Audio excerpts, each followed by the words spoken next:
Ladies and gentlemen, the President of the United States, accompanied by Speaker of the House Nancy Pelosi, Secretary of Commerce Gina Raimondo, Senate Majority Leader Chuck Schumer, and Spark Charge founder and CEO Joshua Aviv.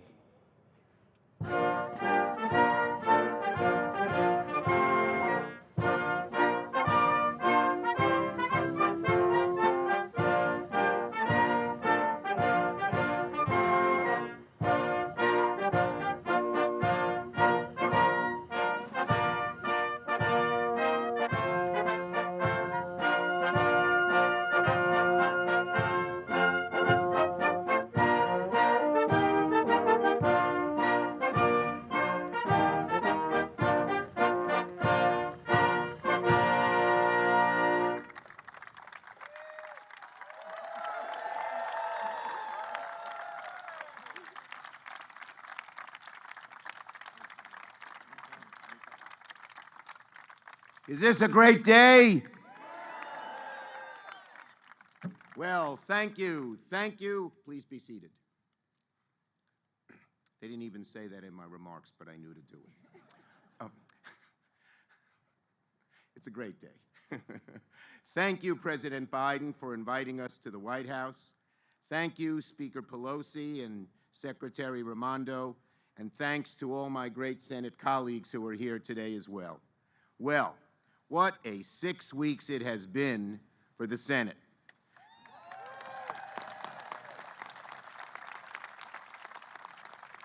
The incredible Inflation Reduction Act, the PACT Act, gun reform, NATO, and one of the most important things that we have done for America in years, if not decades, chips and science.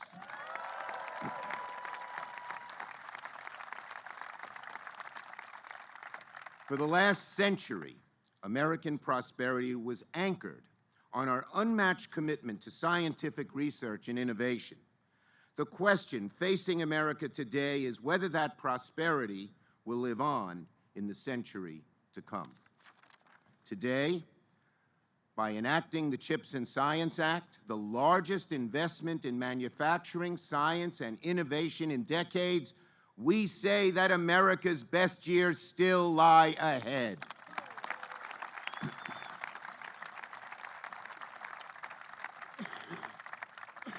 All too often, government and businesses are accused of thinking too short-term. But this is one of the most significant long-term thinking bills in ages.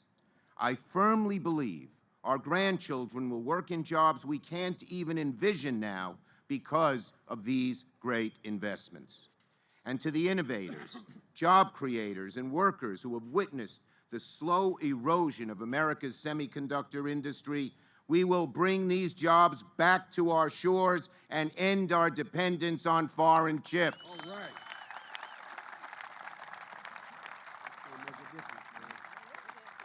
The chips that make everything, from cars to household appliances to medical devices, that now are making them more expensive, and when we bring them back, the prices will go down. Very important to our people. The microchip is an American original. We used to lead the world in this technology, and it's time that we lead the way once again. We've also made the largest down payment in scientific research in decades, the kind we'd seen after World War II, that unleashed half a century of prosperity. We'll cultivate the tech hubs of tomorrow to spur new innovations and new discoveries to create countless new jobs right here at home. It's a game changer for so many places in America and for states like mine. Places like Albany and Syracuse and Rochester and Buffalo, where Mr. Aviv is from, you'll hear from him, in Long Island, have long had the workforce, long had the ingenuity, long had the shovel-ready sites. But with the CHIPS and Science Act, we can finally have the jobs too. And that's true for all of America as well as New York. It's been a remarkable time for the Senate these last 6 weeks. It started last year, of course, when we passed the first infrastructure law in years. And in the last 6 weeks alone, we passed not only CHIPS and Science, but also veterans health care, gun safety, NATO, And now the Inflation Reduction Act has passed the Senate. The groundbreaking IRA bill, one of the most significant pieces of legislation in decades, will fight inflation, lower prescription drug and energy costs for the average American, create millions of good-paying union jobs, and it's the most significant bill fighting climate change we have ever passed. I salute my entire Democratic caucus, all 50 with differing views, for coming together and uniting behind this groundbreaking piece of legislation.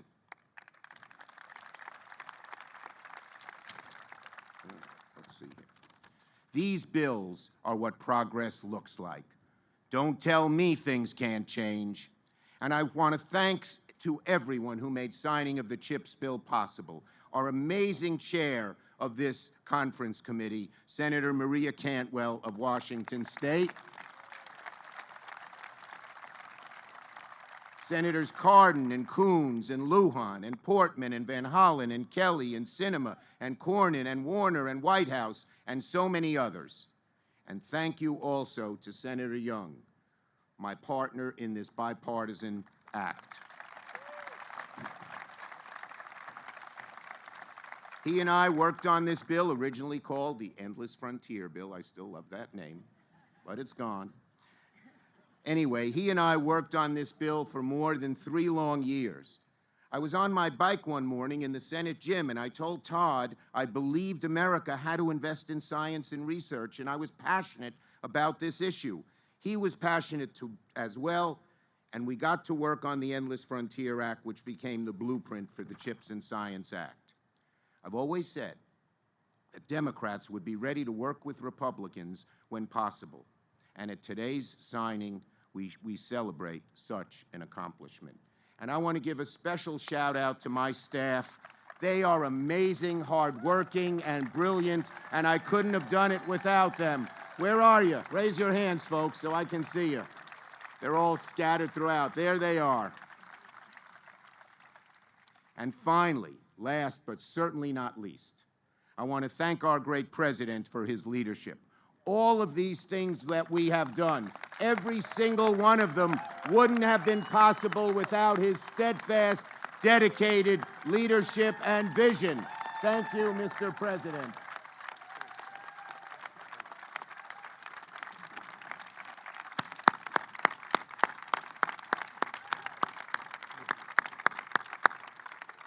In closing, let me say this. For decades, it was America's fierce commitment to science, research, innovation, and advanced manufacturing that made us the envy of the world. Today, we face the great task of preserving that legacy in this century, in a world of fierce competition and hungry authoritarians both abroad and now even at home. Authoritarians are cheering for us to lose, hoping we sit on our hands and fail to adapt to the 21st century. We dare not cede the mantle of global leadership in this century. No, we mean for America to lead this country just as we always have. We will show that democracy will always be the best system to govern in a tumultuous world.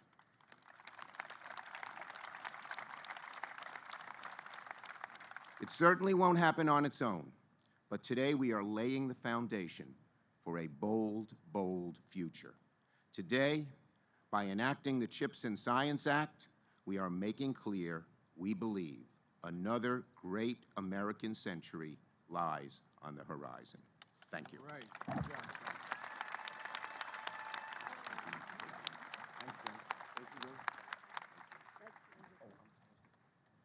Now our great speaker, our partner, who all of these bills we've mentioned have been worked through the Senate, and everyone but one has been worked through the House, and that will be worked on this week. We have a great team, a great partnership, and the House has a great leader, Speaker Nancy Pelosi.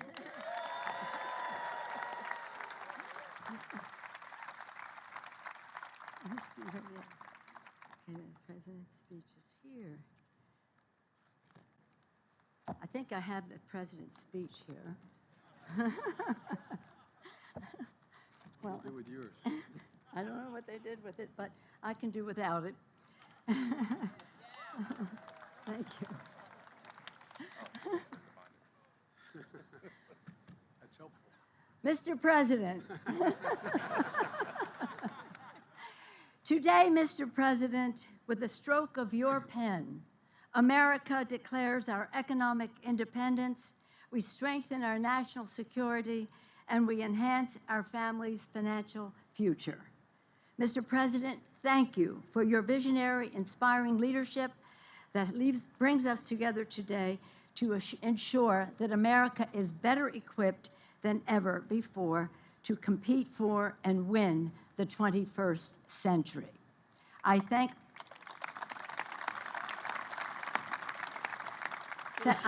Secretary Raimondo for your brilliant persistence in advancing this legislation. Thank you, Secretary Raimondo. That the CHIPS and Science Act passed with bipartisan support is a tribute to Leader Schumer. Thank you, Leader Schumer, his colleagues in the Senate, as he indicated, and our colleagues in the House of Representatives, whom I wish to thank. But let's thank the Senate once again. Thank you, Chuck Schumer. And thank you for getting us off to a wonderful start this week again with the inflation legislation. Let us thank our many committee chairs and the committee members. I want to acknowledge Eddie Bernice Johnson, Frank Pallone, Richie Neal, Craig Meeks, Bobby Scott, other chairs and subcommittee chairs, and all of our members. And I join the leader, and he knows how actually inspired our staff was in their work, in their stamina, in their brilliance. And I wish to join in thanking our staff on the House side as well. Thank you to the staff. Thanks to everyone's leadership, we secured the tools the administration needs to identify, develop, and recruit our nation's best minds, building an inclusive STEM workforce and fostering innovation in every corner of America. Mr. President, this honors your commitment to inclusion and diversity and fairness. It delivers game-changing investments to drive decades of discovery, especially at the National Science Foundation. Indeed, the new Directorate of Technology, Innovation, and Partnerships will harness new knowledge and innovation to help solve our biggest challenges, including the climate crisis and inequality in our economy. We all fought for strong guardrails for the CHIPS funding to keep the benefits on our shores and prevent profiteering.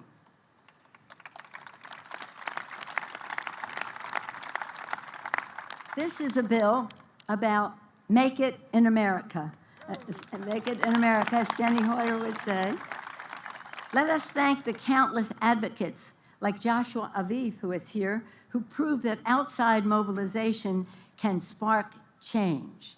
We thank the many accomplished scientists and students from around the country who work closely with Chair Eddie Bernice Johnson, and we thank the partners in the private sector who are essential to our economic success, many of whom are here today. Indeed, because of the remarkable accomplishments of everyone here, the CHIPS and Science Act is an historic achievement, lowering kitchen table cost and creating good-paying jobs for America's families.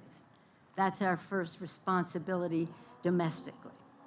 Returning American semiconductor production to world leadership status, and unleashing America's science and technology to maintain our leadership for the future. For generations, America has been the beacon of excellence to the world in science, innovation, and engineering. Our research has generated groundbreaking discoveries.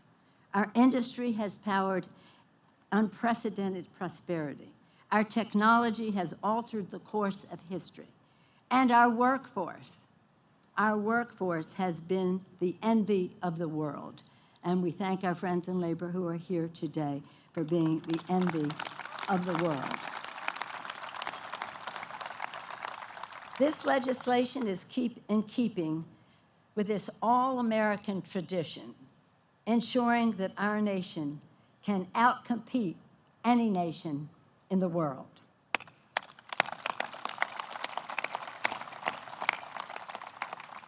Under President Biden, our beacon of excellence will glow for generations to come.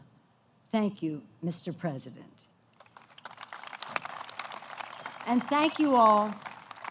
God bless America. He truly has done so with the leadership that has made all this great legislation possible under the leadership of President Biden. And so thank you all. I'm very, very proud. This is an exciting day. We talked about it all over the country, all over the world. People are just in awe of the accomplishment that this is, because it's about science, science, science, and science. Jobs, jobs, jobs, jobs. Healthcare, and all that science leads to. Science is an answer to our prayers. Chips and science are doubly an answer to our prayers. And with that, I have the very big honor of introducing the Secretary of Commerce. As I said, her persistent brilliance was so instrumental in bringing people together, in making essential priorities, in understanding what we had to do in such a special way. And of course, I take great pride in her being an Italian-American Secretary of Commerce. Secretary Raimondo.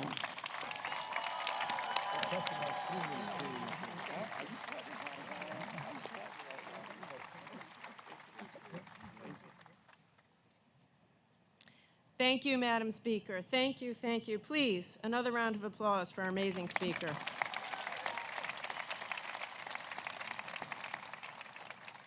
I'm going to go off script for a second to give you a window into the character that is President Joe Biden, otherwise also my boss. He's here, it's 90 degrees, and he just whispered to me, do you want me to pull the step out so you can have some height? The President of the United States is worried about my height at this podium. That is the humility and kindness of our leader. He's a very, very, very special man and a special leader, and we all know that. So good morning, and congratulations to everyone who is here. This is an incredible, incredible day, and I want to say again, we would not be here but for the leadership of President Joe Biden. So thank you.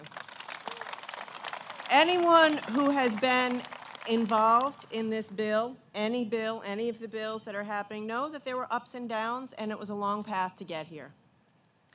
And the President said, don't give up. Don't give up. Keep going. Find another way. And because of your leadership and persistence, we are here today. So on behalf of a grateful America, thank you, President, for your leadership. To Speaker Pelosi, thank you. It is true we share a bond as small Italian women in public service. But like chips, small but mighty is Speaker Pelosi. I want to thank you for your friendship in this, your mentorship, but most of all, your persistence and your commitment. It wasn't easy, and you did it, and all of your team who are here, thank you to each and every one of you. And to Leader Schumer, he gives relentless a new name, a new definition. Relentless in all the best ways. And there were times when we thought, could this happen? Would it be bipartisan? Always, Leader Schumer said, yes, I will not give up, I will not give up, I will not give up. So thank you so much for your commitment and your leadership. And to your chairs, thank you. Chair Cantwell, thank you. And to the Republicans in the House and the Senate, this is bipartisan. The President and the Speaker and the leader insisted it would be bipartisan, and we are showing the world that America can get things done in a bipartisan way when it matters. So thank you to your leadership. I also have to say thank you to a group that rarely gets a thank you, which is the White House staff. the unsung heroes. These guys work day and night, 7 days a week, starting with Ron Klain and Steve Ricchetti and Louisa Terrell and Brian Deese. Thank you guys for being there and for making this happen. Thank you. And to the staff of the Commerce Department, thanks for putting up with me and teaching me the ropes. So listen, this couldn't have come at a more urgent moment. Could not have come at a more urgent moment. As has been said, semiconductors power everything, everything in our economy. And thank you to the private sector partners who are here today. They're the linchpin of our economic and our national security, and our over-reliance on foreign manufacturers is a real vulnerability. But as has been said, that's going to change. That is going to change. With these investments, that changes. That changes right now. We're going to construct an entire semiconductor ecosystem right here in the United States of America. That means creating hundreds of thousands of high-quality, high-paying manufacturing jobs in the United States of America. It means unleashing the next generation of American innovation. It means building more secure supply chains and protecting Americans' global leadership and values for decades and generations to come.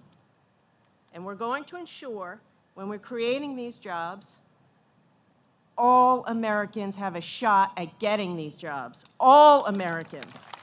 And that comes straight from the top. So thank you again, President Biden, for your leadership. Thank you to the bipartisan work in Congress. Together, we are strengthening our leadership and our ability to innovate and out-innovate and compete for generations to come. It's my great pleasure to introduce our next speaker, who is an innovator, a young, dynamic, amazing American innovator, inventor, and entrepreneur. Josh Aviv is the CEO and co-founder of Spark Charge, an EV charging system and network that brings the charging directly to the drivers. As a member of the next generation of American innovators, he knows firsthand how vital it is to support high-tech manufacturing right here in the United States of America. Please join me in welcoming Joshua Aviv. Thank you so much. Forget him, man. All right, man. All right. Well, good morning, everyone. Good morning. Good morning. It is probably 120 degrees on stage and probably 95 where you guys are at. So I'm going to make it quick because we're the last ones up here. So my name is Josh Aviv. I was born here in D.C. So being part of this ceremony, being part of this ceremony feels like a homecoming to me. My grandfather was the first entrepreneur that I ever met. He ran a freight logistics company for over 20 years, shuttling airplane parts between Dulles and National Airport. Funny story, I would used to try and call out sick so I could ride with him because for lunch he would always give me a Snickers bar, and it was always the king size. He instilled in me a drive and work ethic that led me to launch my own company in 2017. It's called Spark Charge, and we've created the world's first mobile and ultra-fast electric vehicle charger in the world. Thank you. I started as a single founder. It was tough, but I believed in the power of my product, and I believed in the American dream. Over the last few years, Spark Charge has grown to over 50 employees nationwide with operations across the United States and customers around the world. Thank you. We also launched the first EV charging app called Currently. Just like rideshare that picks you up wherever you need, if you're driving an electric vehicle and need a charge, we can deliver that charge directly to your vehicle anytime and anywhere you want. A truly breakthrough innovation in EV charging. For years, my industry has been at the mercy of supply chains, making semiconductors that are critical to our chargers. And I wanted to change that. That's why, from day one, every single product that we've manufactured has been manufactured right here in the United States at our factory in Buffalo, New York.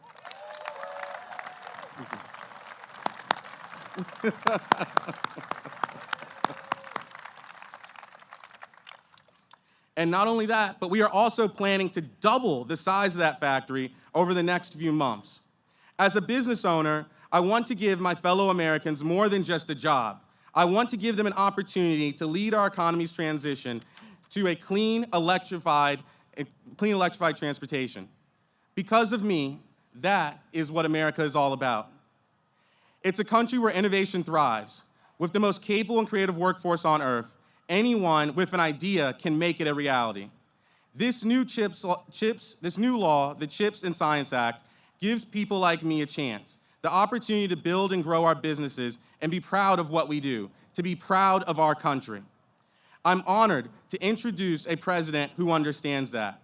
Mr. President, from one proud Syracuse University alumnus to another, thank you for your leadership. Thank you, brother. And one last thing, if you ever need a charge for your electric Corvette one day, I got your back. Please join me in welcoming President Joe Biden. Thank you, brother.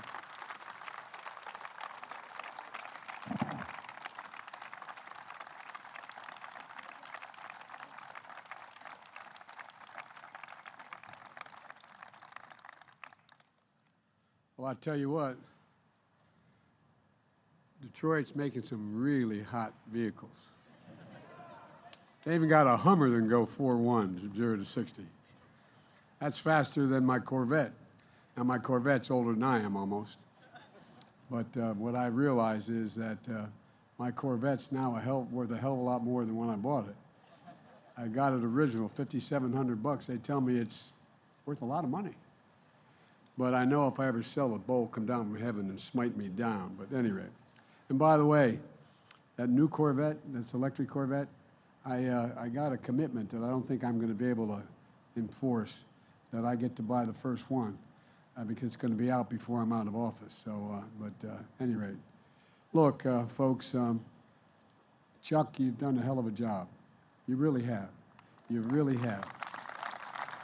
And Speaker Pelosi, you always get it done. You always get it done. Come hell or high water, you get it done. And I want to thank Secretary Raimondo. And Josh, thank you for the introduction. Josh loves electric cars. He graduated from Syracuse. He's my kind of guy. What more do you need? Syracuse and electric cars. Look, this bill I'm about to sign into law, in my view, represents what I've always believed. America is the only nation in the world, and I believe this every fiber of my being, the only nation in the world that can be defined, as I've told Xi Jinping several years ago, by a single word. He asked me to define America for him when I was in China, and he and I were alone in the Tibetan Plateau. I said, I can do it in one word, and I mean it. Possibilities. In America, everything is possible. We believe every and anything is possible. It's part of the soul of this country. I mean, it really is. We can channel all our resources. Most of all, we can channel the full talents of all our people into a greater measure of hope and opportunity for our nation and for the world.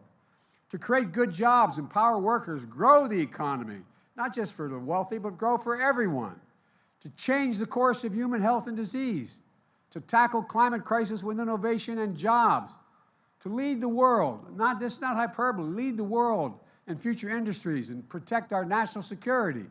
We've always gotten it, we haven't always gotten it right, but we've never walked away from that sense of possibility that drives this country. Never. Now, it matters today, I think, more than anything in a very long, long time.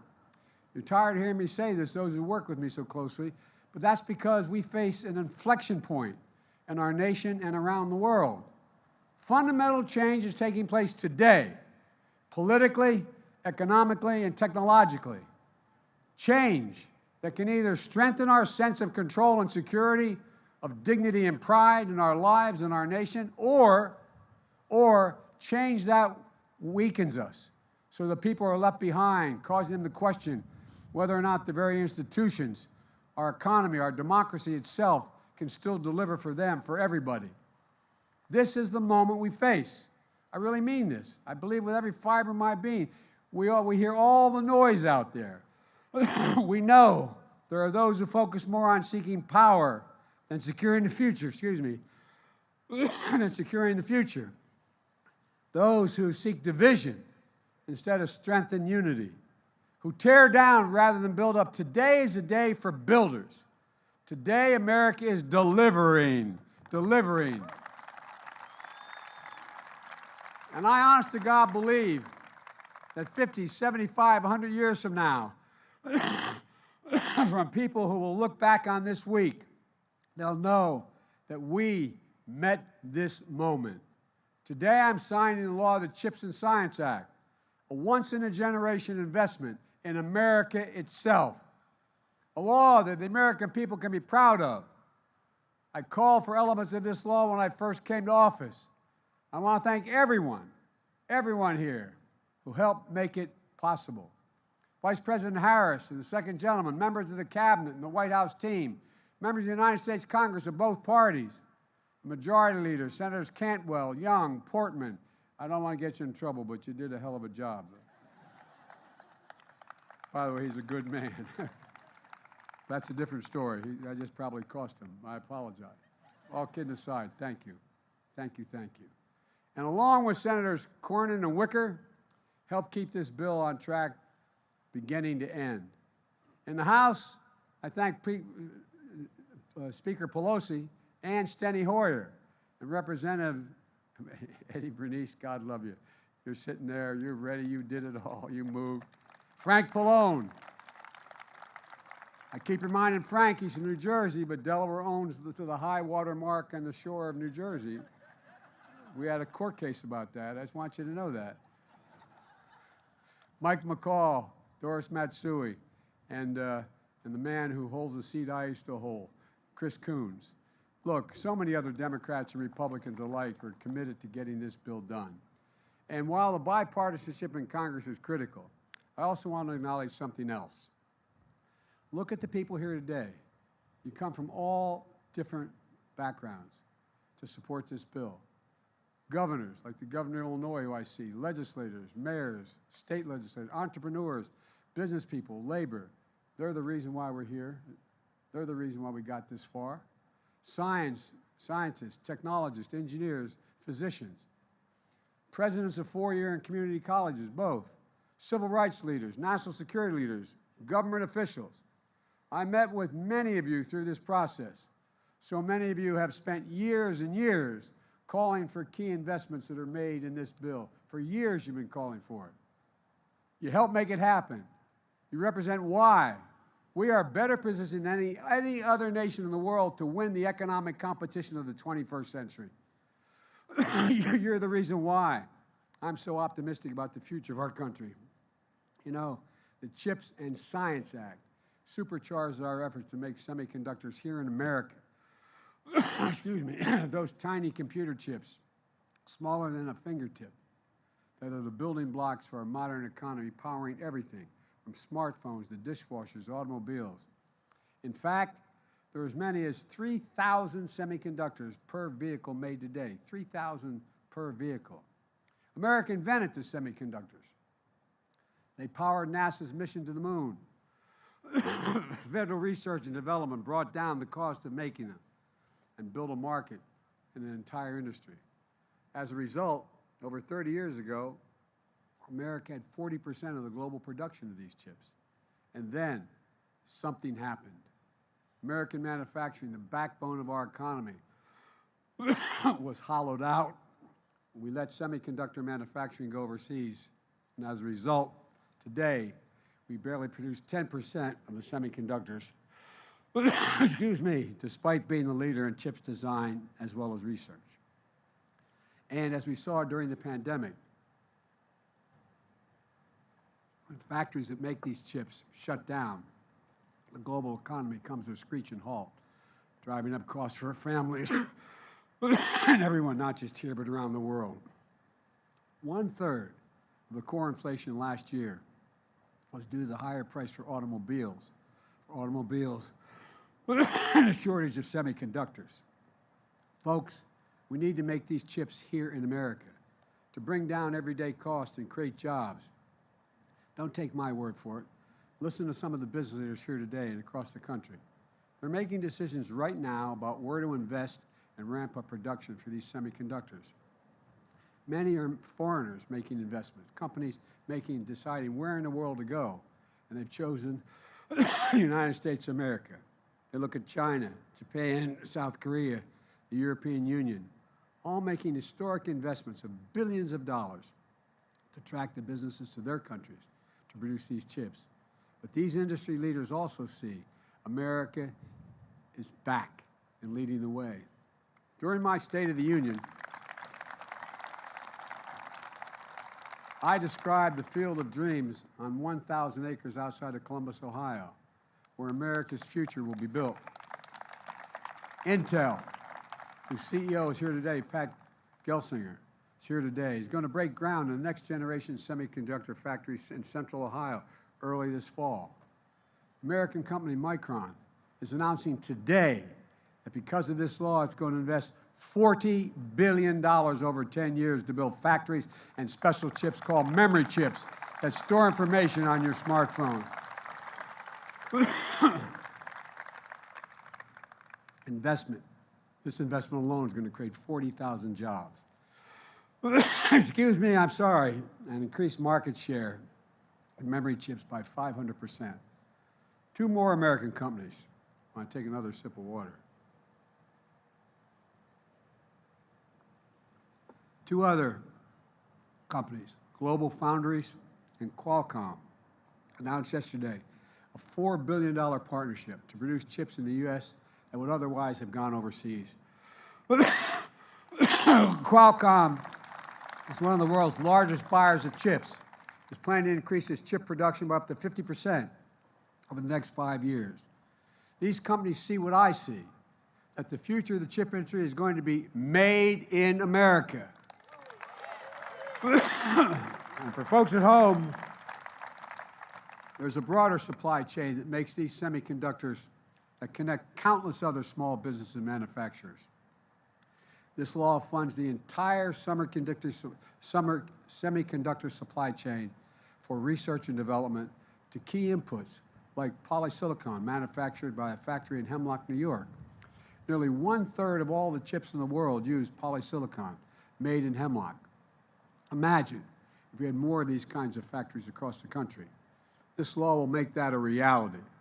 There's analysis that says investment in the CHIPS and Science Act will create more than 1 million construction jobs alone over the next 6 years, building semiconductor factories in America. America invented the semiconductor, has been mentioned already, and this law brings it back home. It's in our economic interest, and it's in our national security interest to do so. Earlier this year, I went down to Lockheed's factory in Alabama, where they're making the Javelin missiles that we're supplying Ukraine to defend themselves against Putin's unprovoked war. And it's crystal clear we need these semiconductors, not only for those Javelin missiles, but also for weapon systems of the future that are going to be even more reliant on advanced chips. Unfortunately, we produce 0% of these advanced chips now. And China is trying to move away ahead of us and manufacture these sophisticated chips as well. It's no wonder the Chinese Communist Party actively lobbied U.S. business against this bill. The United States must lead the world in the production of these advanced chips. This law will do exactly that.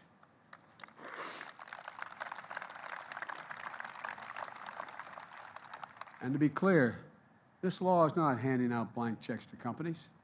Today, I'm ordering my administration to be laser focused on the guardrails that will protect taxpayers' dollars.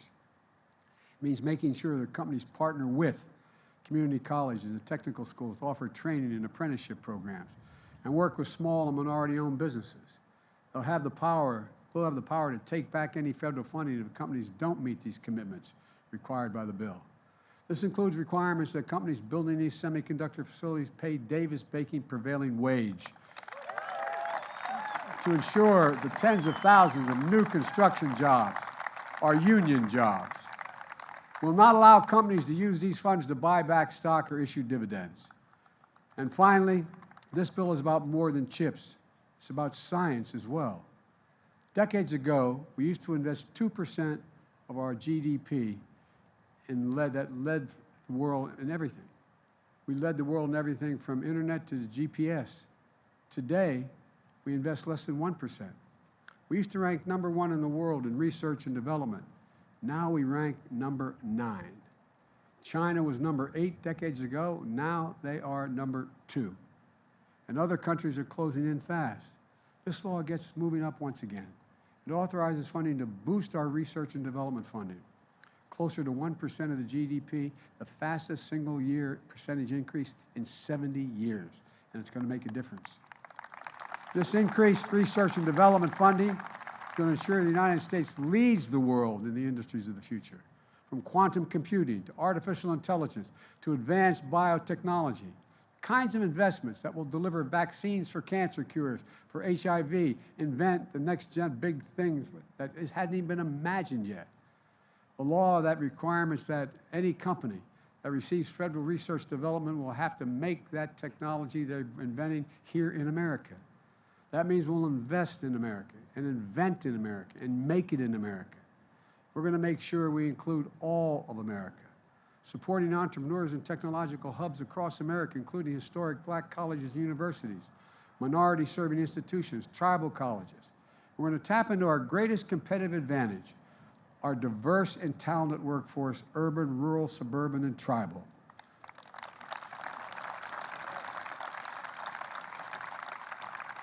And people like Josh came up with this idea for portable electric car chargers 5 years ago in Buffalo, New York. And all the young people out there today who have an idea that spark of imagination to solve a problem they see, to cure a disease they have, to dream to make the impossible possible. This law is for them. Let me close with this. Last month, I awarded Steve Jobs Presidential Medal of Freedom posthumously. At every turn of his life, he dared to think differently, embodied that most of American questions. What next? The CHIPS and Science Act is going to inspire a whole new generation of Americans to answer that question. What next? Right now, as Bill can tell you, NASA has a mission going back to the moon, then to Mars, the sun, and beyond, capturing images of distant galaxies we could only once dream existed and we could never think we could see. The CHIPS and Science Act captures that magic here on Earth. It also builds on the progress we've made to rebuild America's with the historic infrastructure law that I signed last year that's going to modernize our roads, our bridges, and deliver clean water, high-speed internet for every American.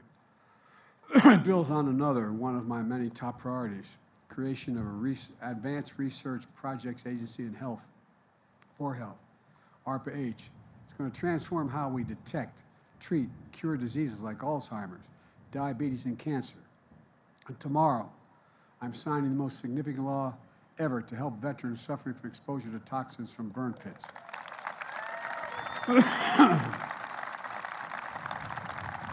And soon, hope to be signing the Inflation Reduction Act into law that's going to lower the cost of health care and energy and make historic investments to tackle climate crisis. Once that law is signed, any senior by the first of the year, no matter how high if they're on Medicare, no matter how high their drug bills are, will never have to pay more than $2,000 a year. Just one specific example, beginning in January. There's a lot going to happen. And for all the division in our country, we're showing ourselves in the world that we can take on the biggest challenges. We can take on the special interest. And our democracy can deliver for the people of this country. That's why I'm confident that decades from now, people are going to look back at this week with all we've passed and all we've moved on, that we met the moment at this inflection point in history. A moment when we bet on ourselves, believed in ourselves, and recaptured the story, the spirit, and the soul of this nation. We are the United States of America, a singular place of possibilities.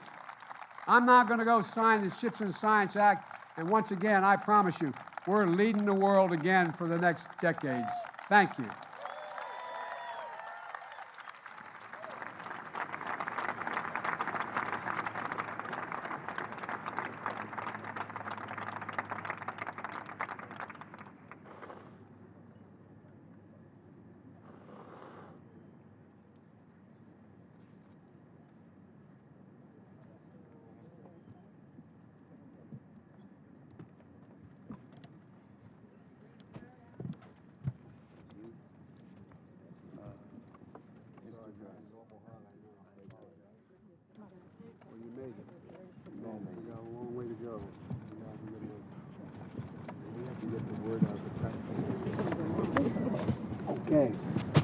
Ready?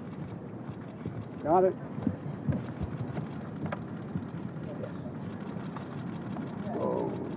It's low. All right.